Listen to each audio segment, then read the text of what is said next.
Bonjour. J'ai été invité au Canada pour faire deux conférences, l'une sur l'émerveillement et la vulnérabilité, et l'autre sur les grandes étapes de mon itinéraire intellectuel et spirituel. Quand je suis arrivé à Montréal, j'ai appris à ma grande surprise que les organisateurs de ces conférences avaient été obligés d'annuler. La raison était la suivante. Il y a 10 ans, je répète, il y a 10 ans, j'ai pris position contre le mariage pour tous. Pour les personnes qui étaient là, partie des personnes qui étaient là, il était inadmissible que je prenne la parole après avoir pris cette position. J'ai été contre le mariage pour tous et je demeure contre le mariage pour tous pour la raison suivante. Je suis pour le respect de toutes les personnes humaines et de leur orientation personnelle.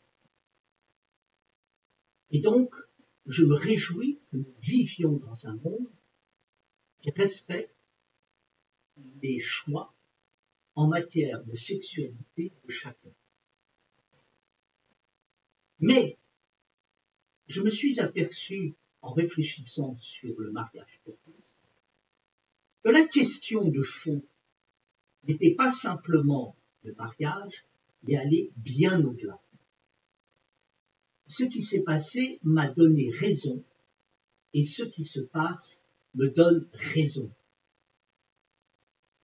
C'est à cause de ce qui se passe que j'ai pris position contre. Je suis pour le respect des personnes. Et que s'est-il passé? Pour mettre en place le respect, un certain nombre de militants ont pensé que ça ne suffisait pas.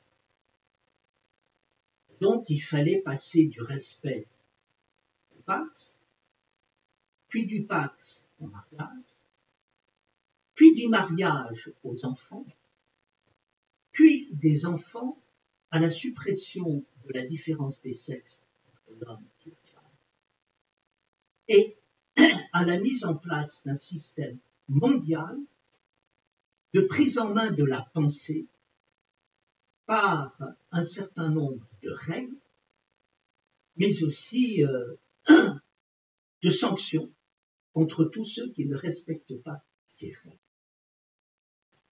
Aujourd'hui, la culture occidentale est prise en main par ce qu'on appelle la religion du woke et qui a rendu la philosophie totalement folle, ainsi que le dit Jean-François Bronstein.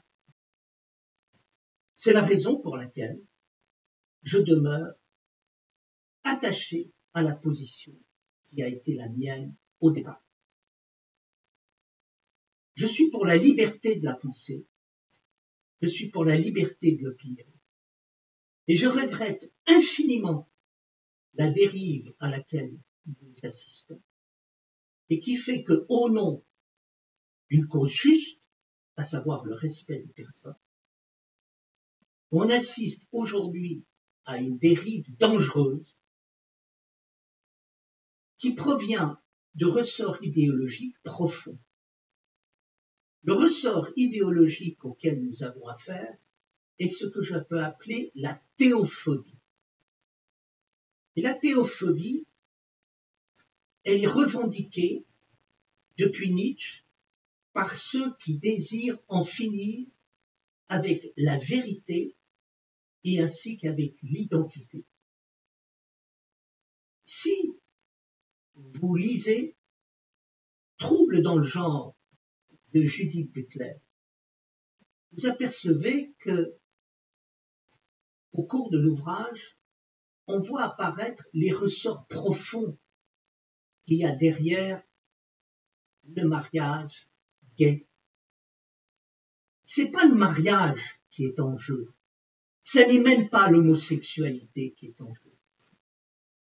C'est le fait, et c'est écrit noir sur blanc, d'en finir une fois pour toutes avec la vérité, avec l'identité, de manière à pouvoir libérer tous les possibles. Et quand on s'intéresse idéologiquement à ce qui veut la destruction de la vérité, c'est le fait de Nietzsche qui ne veut plus entendre parler de la vérité parce qu'il ne veut plus entendre parler de transcendance et de Dieu. Et c'est ce que l'on trouve chez Gilles Deleuze, qui ne veut plus entendre parler de vérité parce qu'il veut remplacer la transcendance par l'immanence généralisée et un jeu avec tout. C'est la raison pour laquelle nous sommes véritablement en danger dans la mesure où il y a un projet de prise d'assaut de la pensée par un désir de détruire la vérité. Détruire la vérité en ce temps de fausses nouvelles et de fausses vérités, nous voyons les ravages que cela peut faire. Cette destruction de la vérité se traduit dans les faits par un problème vieux comme le monde. Qui est-ce qui veut la destruction de la vérité? C'est les joueurs. Mais derrière, ce sont ceux qui veulent faire bien penser en établissant une fois pour toutes ce que doit être la bonne pensée de l'humanité.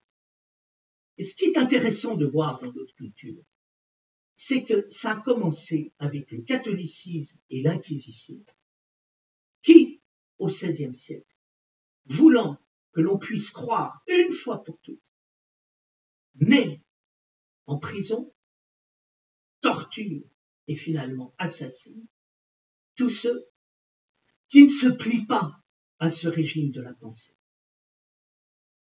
Et nous voyons curieusement ce même fonctionnement apparaître chez les adversaires de l'Église lorsque Robespierre établit la terreur.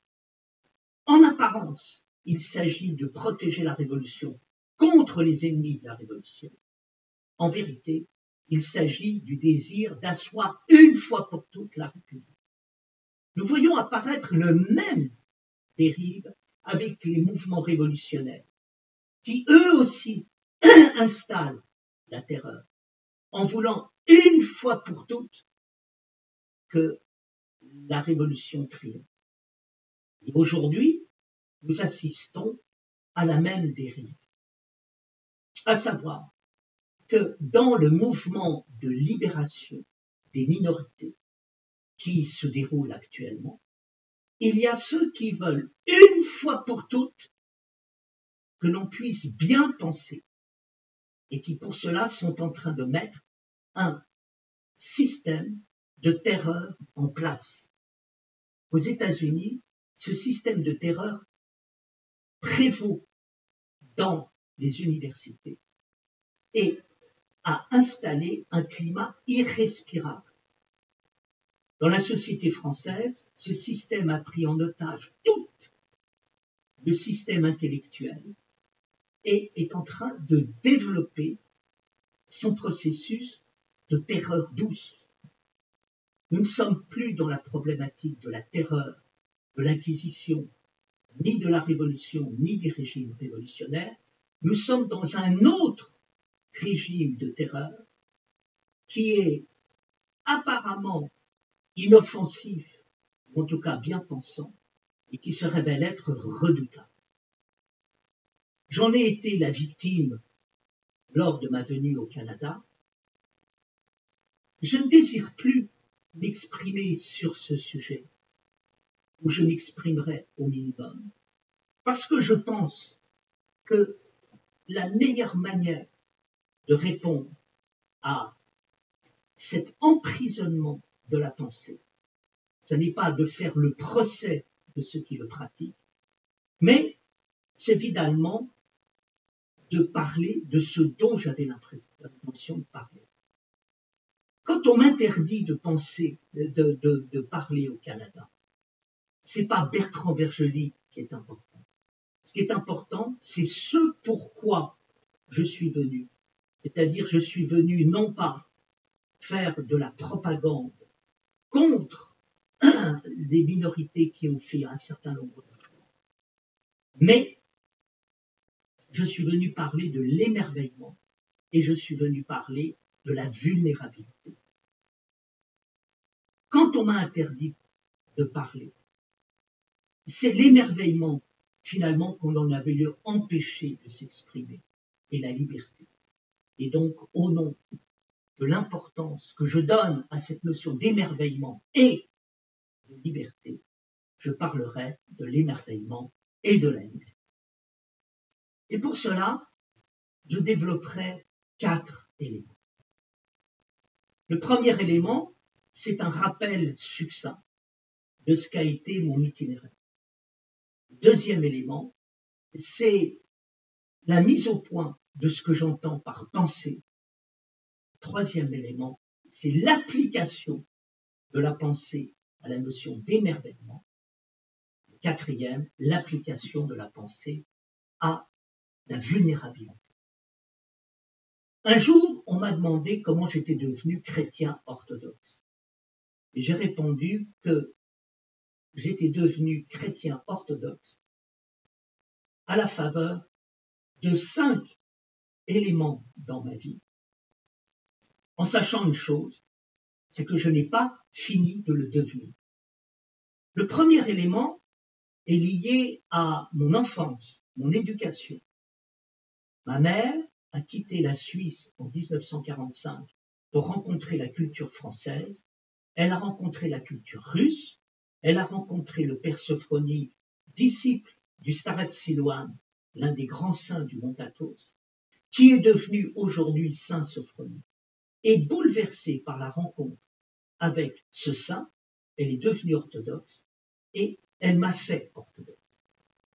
Ce qui fait que ma vie spirituelle a commencé dès l'âge de 6 ans. Je me souviens qu'à cette époque, dès que je priais, j'avais le sentiment qu'une colombe sortait de mon cœur pour aller vers le ciel.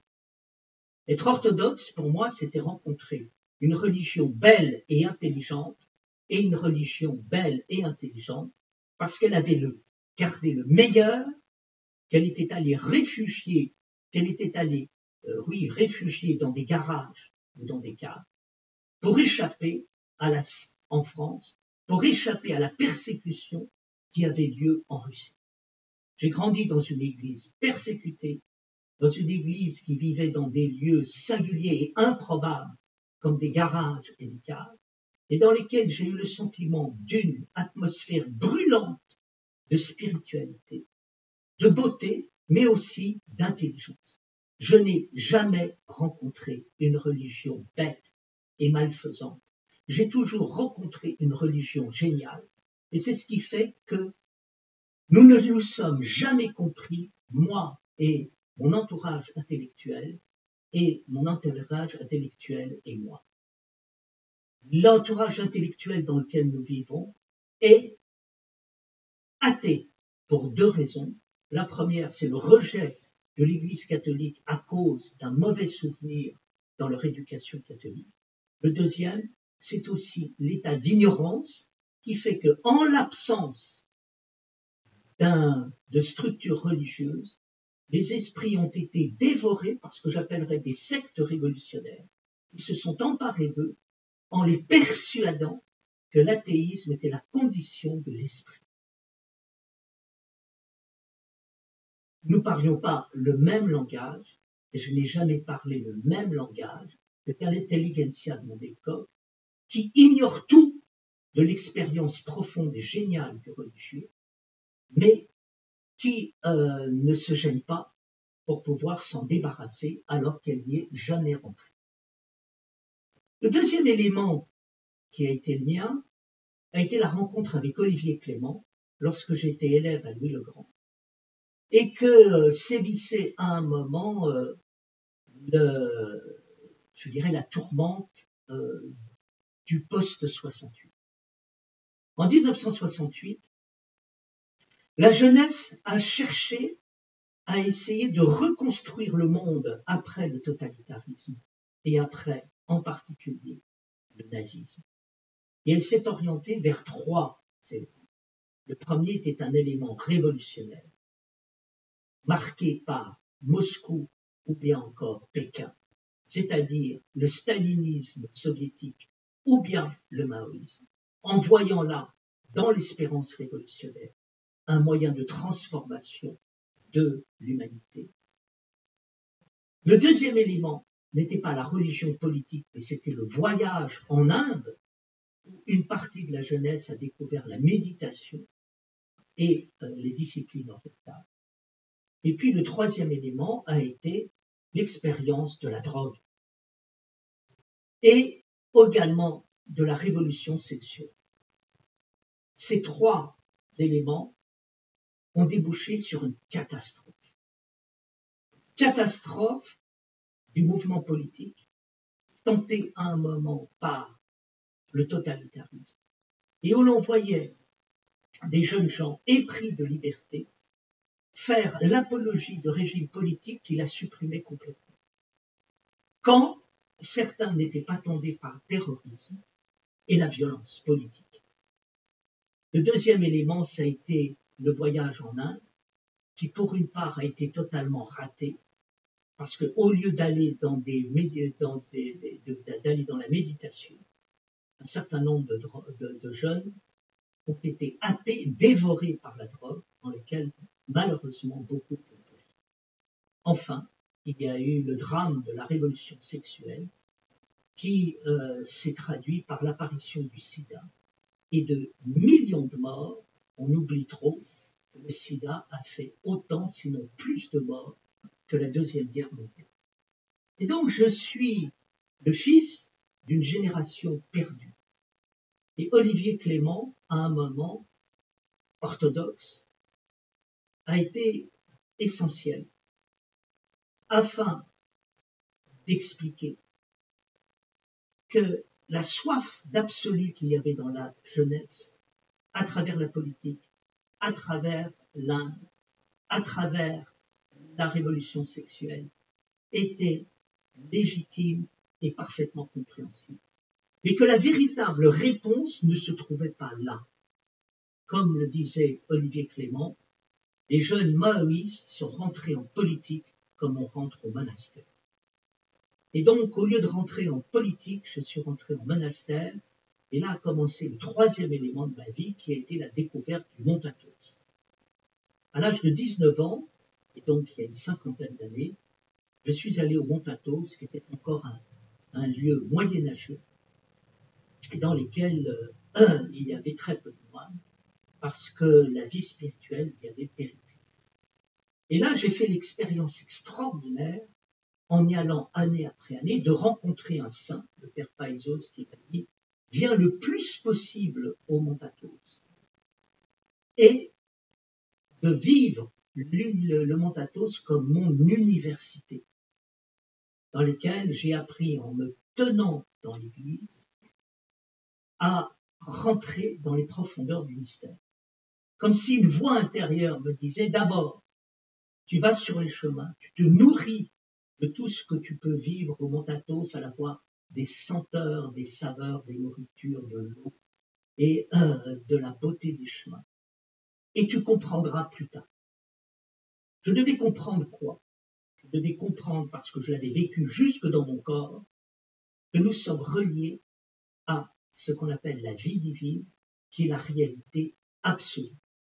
Il y a de l'absolument existant qui fait que notre existence existe et n'est pas irréelle. Cela renvoie au mystère même de l'être. Et ce mystère même de l'être, j'ai commencé par être plongé dedans avant de l'intellectualiser. C'est-à-dire, j'ai vécu à l'endroit ce que tout le monde vit à l'envers. Le monde occidental dit « Donnez-moi des preuves de l'existence, de la réalité absolue au Dieu, et j'y croirai. » Et moi, c'est l'inverse que j'ai vécu. J'ai été plongé dedans, et en étant plongé dedans, j'ai eu la plus belle preuve de la réalité de cette existence, c'est que je la vivais.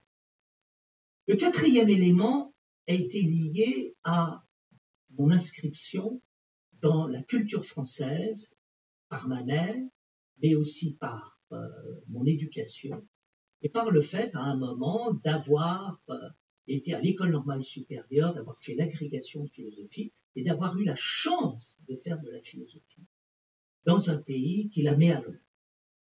Et j'ai pris l'enseignement de philosophie que j'ai fait pendant 40 ans comme une véritable asset. Les élèves ont été mon maître, l'éducation a été mon maître, la République a été mon maître, servir à un moment le monde dans lequel je vis a été mon maître, et j'ai appris une chose, j'ai appris à être un instituteur. Un ami me demandait, mais qu'est-ce que c'est que pour toi l'enseignement de la philosophie? L'enseignement de la philosophie, c'est d'abord le respect d'un contrat moral et d'une responsabilité qui m'a été donnée par la société française, mais c'est aussi le fait, à un moment, d'apprendre à lire, à écrire, à définir, et à un moment, à mettre en ordre sa pensée. On demandait à Descartes qu'est-ce qu'il faisait, et Descartes dit, je essaie de mettre en ordre mes pensées.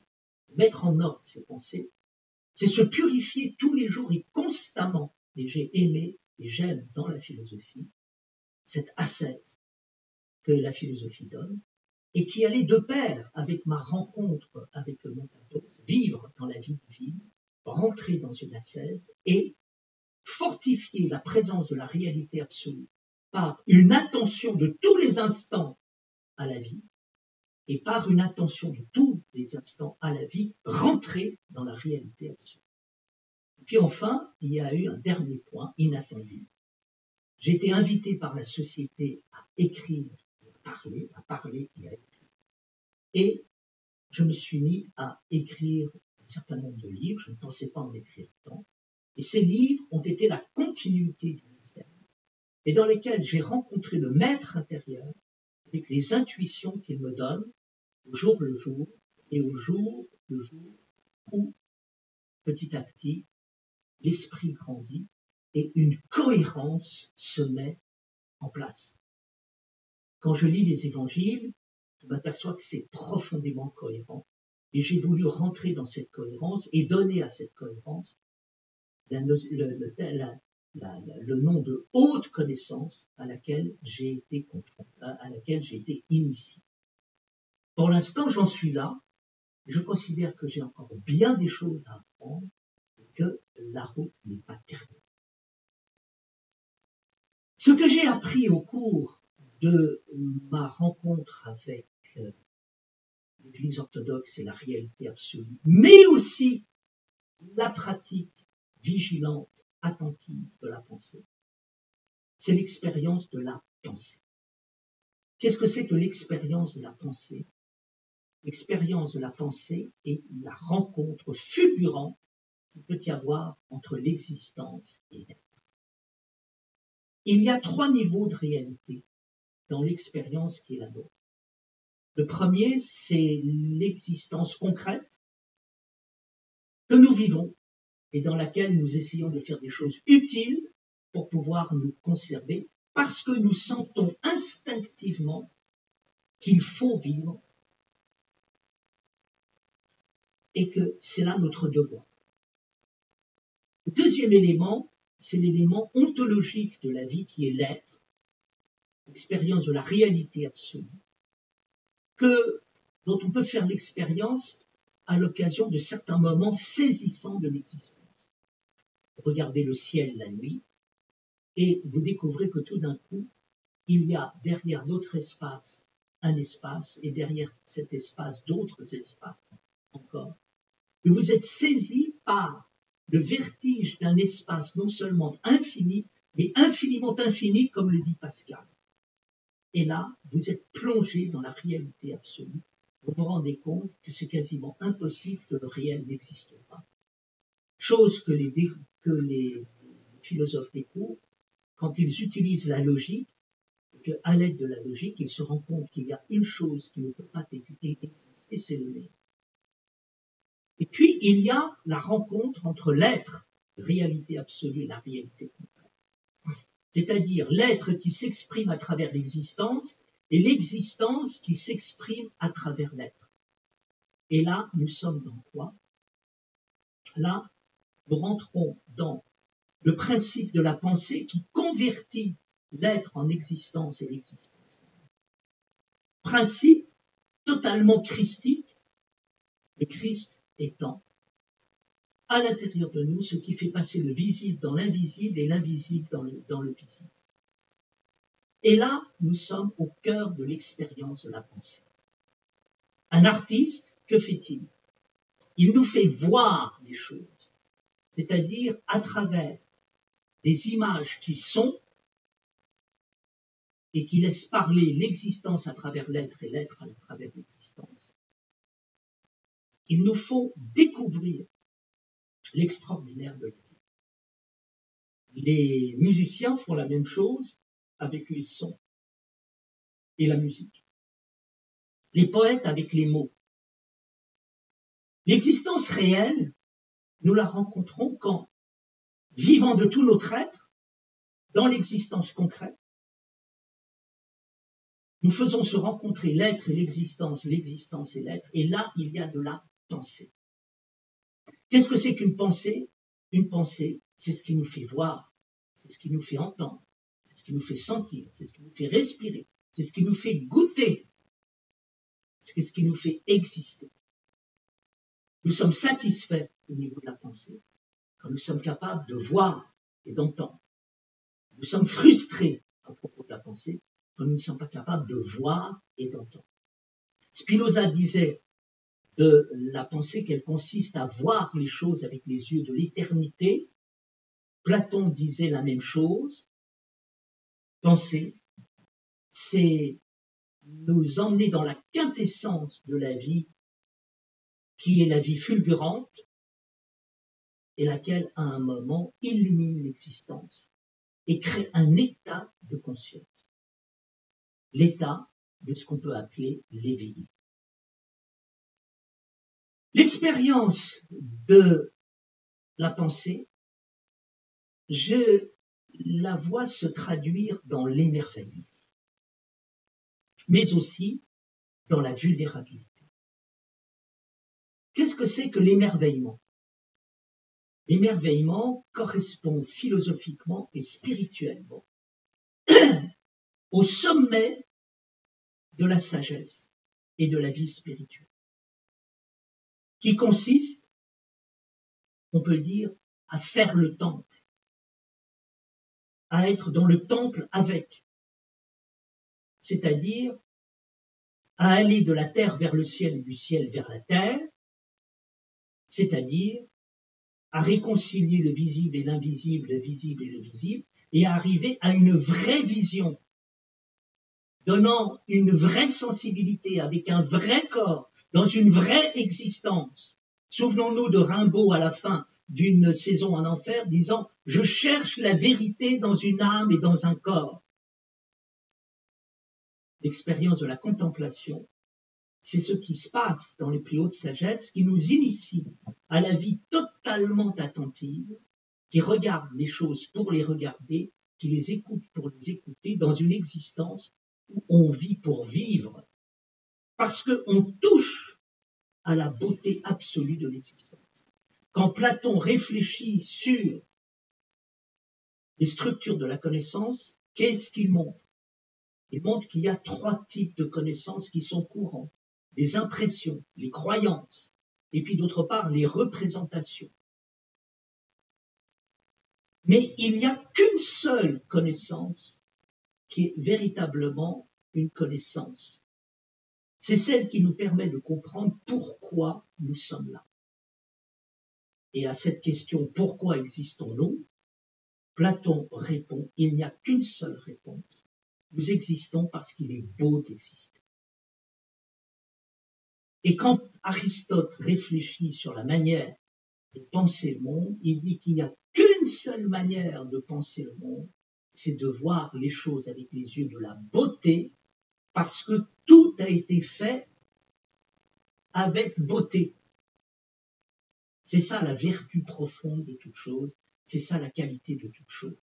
L'expérience de la contemplation, c'est ce qui nous permet de comprendre les structures profondément harmonieuses de la réalité qui font que les choses sont ce qu'elles sont. Nous avons en nous un principe harmonieux de nous-mêmes. Qui sait qui nous sommes, nuit et jour. Quand nous sommes en accord avec nous-mêmes, ce principe harmonieux se réjouit. Quand nous ne sommes pas en accord avec nous-mêmes, il s'attriste.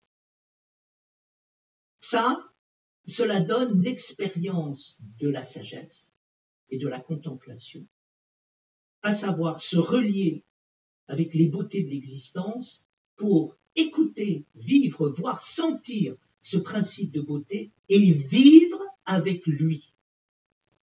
Et là, ça permet de comprendre ce que veut dire la traduction concrète de l'émerveillement. La traduction concrète de l'émerveillement, c'est quoi? C'est notre humanité avec tous les aspects de notre humanité. Et c'est l'éthique fondamentale à l'intérieur de notre humanité. Je crois qu'on peut faire cette expérience de l'émerveillement qui correspondent au développement de notre vie.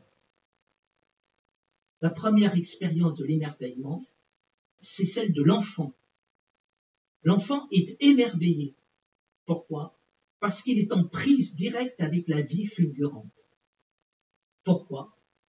Parce qu'il voit la vie sous l'angle de la nouveauté. Et qu'est-ce qui émerveille un enfant? C'est l'extraordinaire nouveauté de la vie, c'est sa richesse.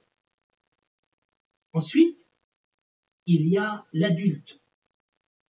L'adulte, c'est l'enfant qui est rentré dans la vie quotidienne et qui voit quoi? Il voit l'intérêt, la beauté d'être dans un monde qui marche en faisant des choses qui marchent et en parvenant à faire des choses utiles pour lui, pour les autres, pour la société. Merveille de voir quelque chose qui marche et de passer de quelque chose qui ne marche pas à quelque chose qui marche. Ensuite, il y a le développement de l'homme. Le développement de l'homme, c'est quoi? C'est pas simplement de faire des choses qui sont utiles, mais c'est de s'ouvrir au langage et la parole. Souvenons-nous que la culture commence avec le geste et la parole. Eh bien, il y a en nous l'adulte et l'homme, l'adulte qui fait des choses utiles et l'homme qui fait des choses qui parlent, qui rentre dans cet univers ô combien passionnant, qui est l'univers de la responsabilité. Je réponds à des appels, il y a des choses qui me parlent, et je rentre dans un monde où tout parle et où tout répond à tout. Le monde du langage, monde merveilleux. À part l'enfant, l'adulte et l'homme, il y a aussi l'artiste, le savant et le sage. L'art est capable de toucher les profondeurs de notre existence à travers des objets qui nous émerveillent, nous fascinent, nous attirent, nous remplissent, nous comblent. Je disais, l'artiste nous fait voir, l'artiste nous fait entendre. Et l'artiste découvre dans l'existence de l'existence et le corps du corps. Là, nous rentrons dans une extraordinaire métaphysique qui rejoint celle du savant. Qu'est-ce qui caractérise le savant? C'est que le monde est passionnant.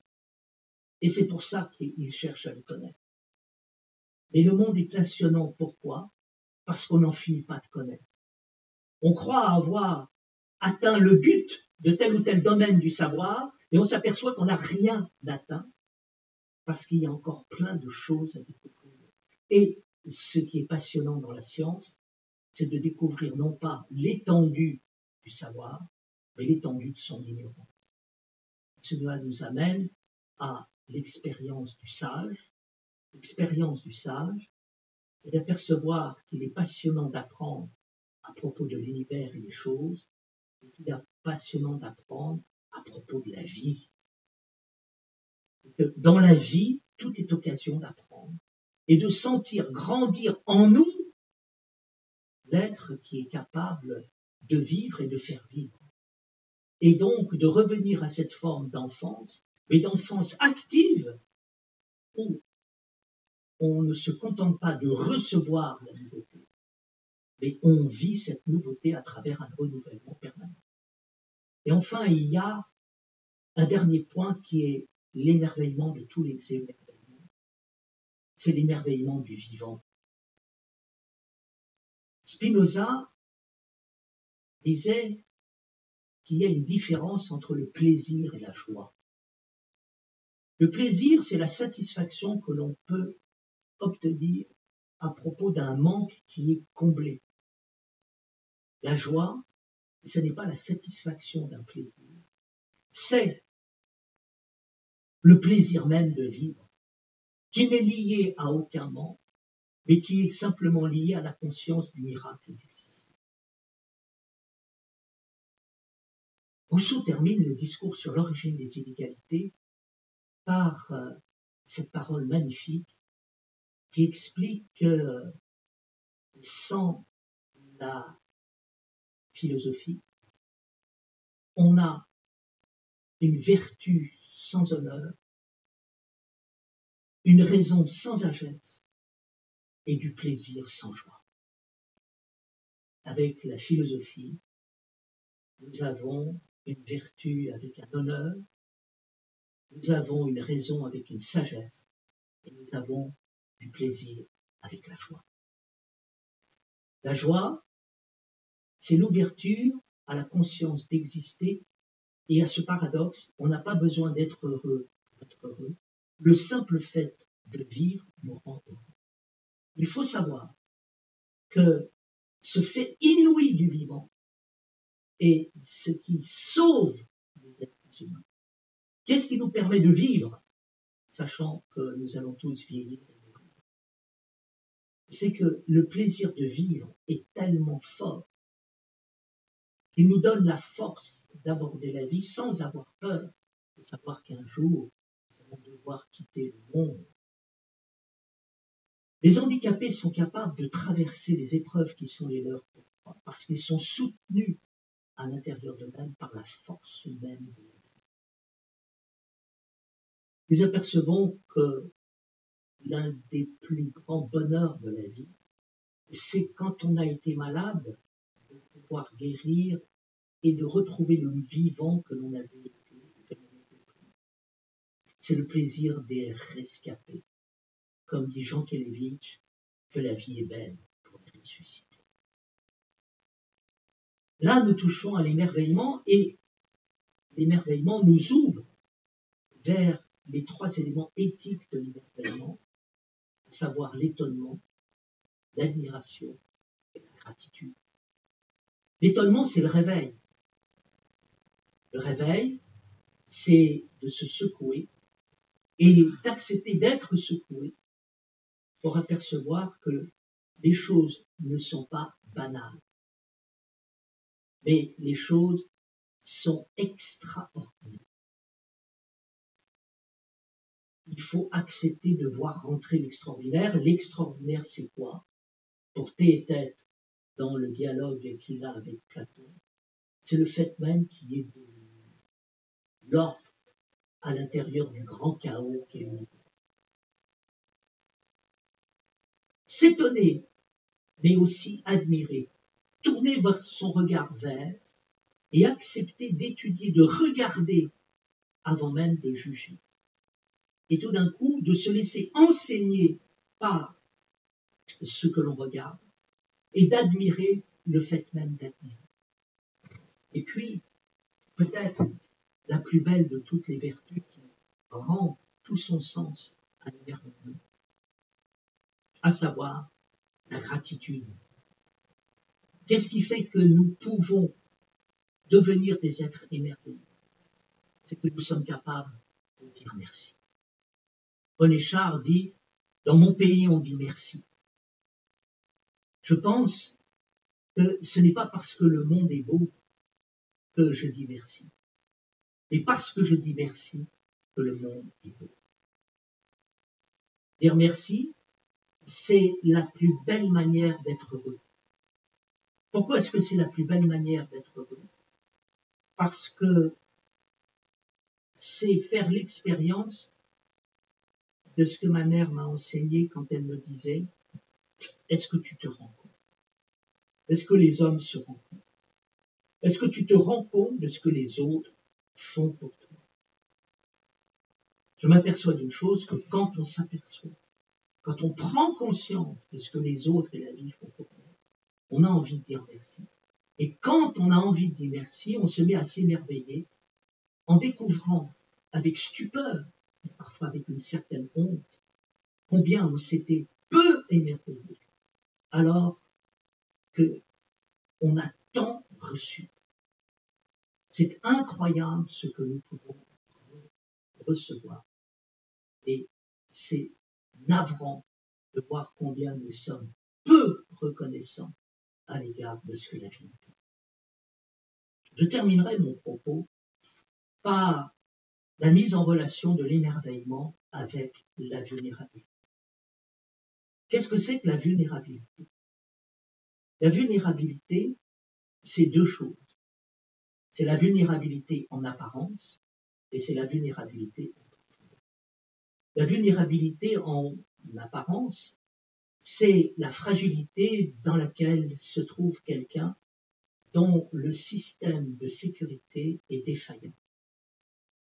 Il n'était pas susceptible d'être blessé, en latin, blessure veut dire vulnus, et tout d'un coup, il est fragilisé parce que on peut le blesser. Et si on peut le blesser, on peut le tuer. Il y a une brèche dans son système de défense. Mais la vulnérabilité, c'est aussi autre chose qui n'a plus rien à voir simplement avec la défaillance d'un système de sécurité. Mais c'est l'état naturel de l'existence où nous pouvons être blessés, non pas parce que notre système de sécurité est défaillant, mais tout simplement parce que nous sommes vivants.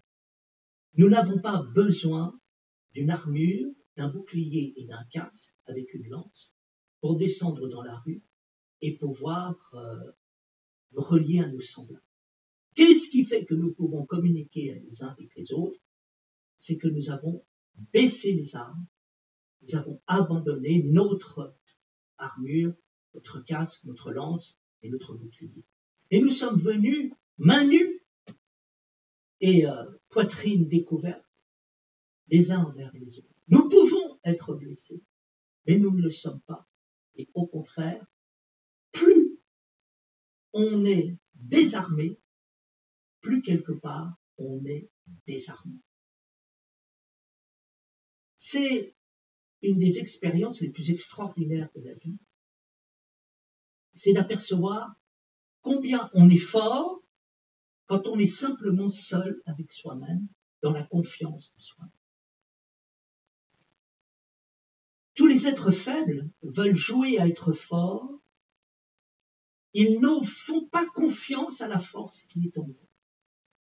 Les êtres forts ne jouent pas à être forts, ils sont forts et ils laissent s'exprimer la force qui est en eux. Les grands maîtres des arts martiaux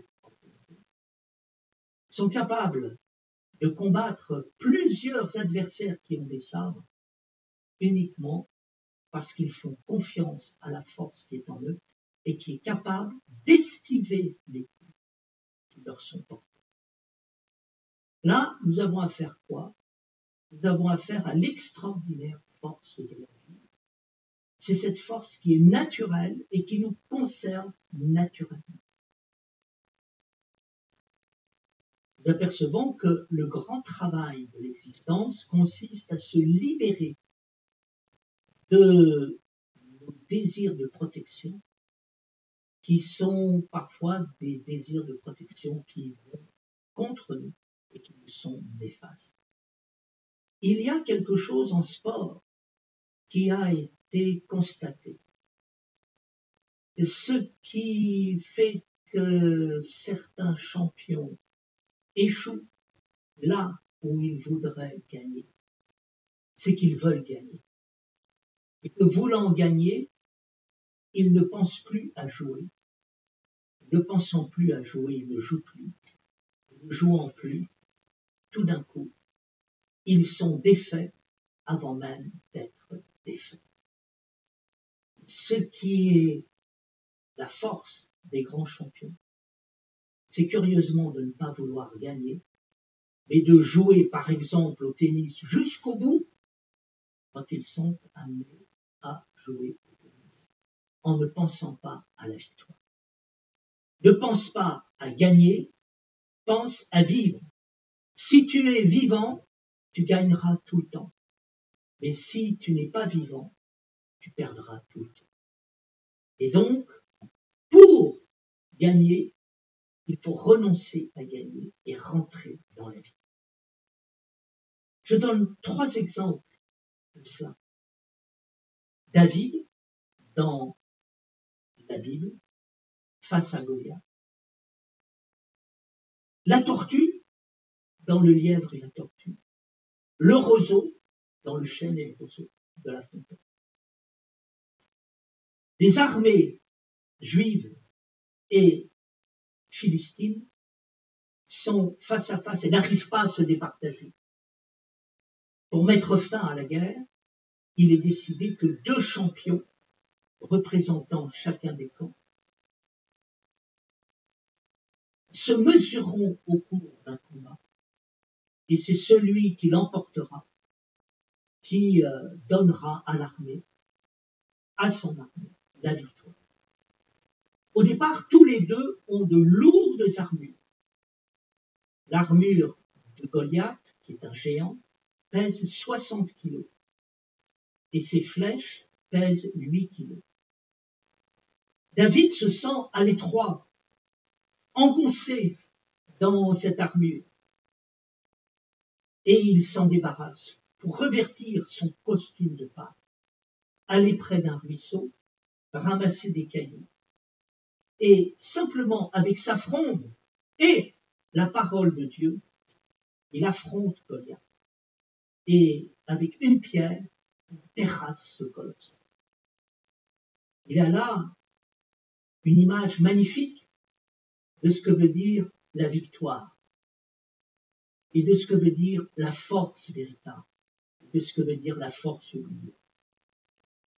Tout le problème d'Israël, c'est de vivre avec Dieu, et Israël oublie en permanence Dieu, et Dieu se rappelle en permanence à Israël. Et en particulier, tout le problème d'Israël, c'est le nôtre. Nous croyons que pour être fort, il faut s'armer. Et qu'est-ce que nous faisons? Nous ne nous armons pas, nous nous surarmons. Et nous nous surarmons tellement que nous finissons être prisonniers par notre système de protection. Comme Goliath. Qu'est-ce qui traduit l'expérience de David? La mutation, la transformation. David, au départ, était celui qui croyait comme tout le monde qu'il fallait avoir une armure lourde, des armes lourdes pour pouvoir se protéger. Et qui fait l'expérience extraordinaire d'apercevoir que ce qui est en train de le protéger est en fait ce qui va l'emmener à la ruine et à la défaite. Et qu'en se débarrassant de tout ce qu'on pense être la force, il découvre la force véritable. La force véritable, c'est la force de la vie qui passe partout. Et c'est pas la force des systèmes de protection complètement artificiels que l'on a mis en place, qui ne nous protègent pas, mais qui nous desservent. Magnifique leçon, il y a des systèmes de protection qui ne nous protègent pas, et à l'inverse, il y a le fait d'arrêter de se protéger par ces systèmes pour être enfin protégé. Attention, tu as en toi le meilleur système de protection qui soit. Le véritable médecin se fait médiateur entre nous et la vie pour restituer le vivant que nous sommes, mais non pas se substituer. Nous faisons aujourd'hui une erreur majeure en voulant créer un homme immortel par un homme artificiel à l'intérieur de notre corps, par une reprogrammation de notre cerveau, et ainsi par le remplacement d'organes artificiels. Nous croyons qu'un robot qui va ne pas être nous, va être mieux nous que nous-mêmes. Nous sommes dans la situation de Goliath, en train d'étouffer devant le système de protection. Dans le même temps, les populations sont complètement déprimées. Et quand elles ne font pas la queue devant les cabinets des psychiatres et des psychanalystes, elle se bourre de drogue. N'oublions pas que l'économie de la drogue est la première économie mondiale. Population déprimée, population intoxiquée, toxicomane. Pourquoi? Cette population a totalement oublié qu'elle est beaucoup plus forte qu'elle ne pense. Et il suffit de faire confiance à son système d'auto-protection qu'il y a en soi pour pouvoir l'expérimenter. Qui est-ce qui l'expérimente? C'est la tortue. Dans le lièvre et la tortue. Le lièvre est un surdoué, il est tellement surdoué, il pense qu'il n'a pas besoin de méthode et de rigueur pour pouvoir l'emporter dans la course qui l'oppose à la tortue. Qu'est-ce que fait la tortue? La tortue, elle, sait qu'elle est une tortue et elle ne peut pas se permettre d'être fière, désinvolte. Elle est besogneuse, elle est méthodique. Mais avec le peu qu'elle a, elle fait beaucoup, alors que le lièvre, avec le beaucoup qu'il a, ne fait rien. La tortue, c'est quoi? C'est le discours de la méthode de Descartes.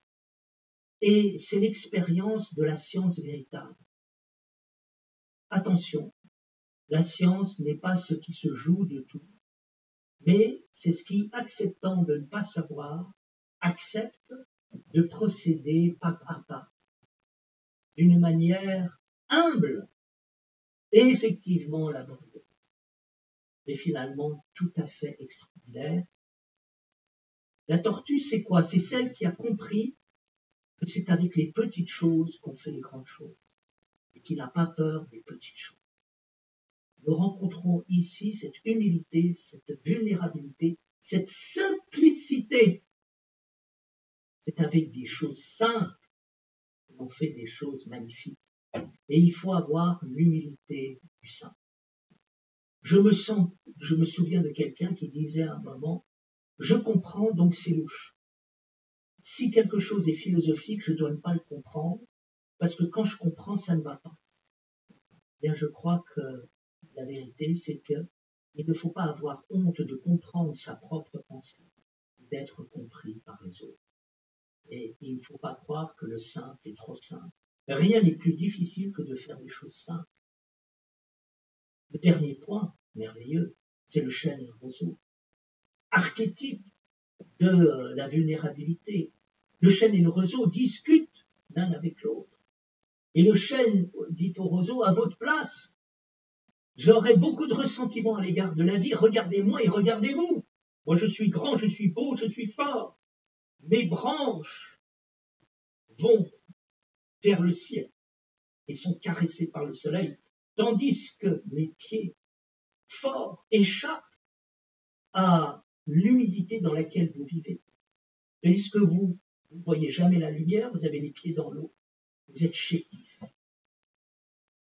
Et le roseau de dire, ne croyez pas si bien dire. La preuve, un orage survient, fend le chêne en deux. Et le roseau triomphe du chêne. Pourquoi? Tout le monde croit que c'est une apologie de la faiblesse. Pas du tout.